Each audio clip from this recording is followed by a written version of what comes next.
बघा मित्रांनो, हा जो प्लॉट आहे तुम्हाला दिसतोय मित्रांनो, ही कुठलीही सड नाहीये, कंदकुज नाहीये.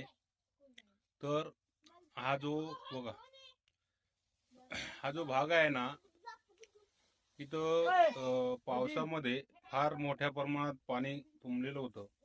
पाठ बेड पर्यंत पाणी तुंबलेलं होतं बघा.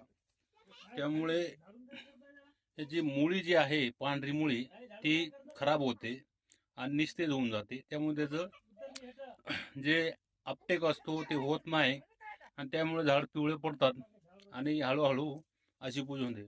बघा अशा वेळेस बघा हा पूर्ण झाड पूर्ण वाळलेला आहे, तरी याला कोमटा निघतोय. म्हणजे काही प्रमाणात मुळी याची ऍक्टिव्ह होते आणि ती पुन्हा पहिल्यासारखे तर होत नाही, पण नवीन येणारे जे कोमटे आहेत ते चांगले येतात. याला कुठलीही सड नसून फक्त पाण्यामुळे झालेले प्रॉब्लेम आहे.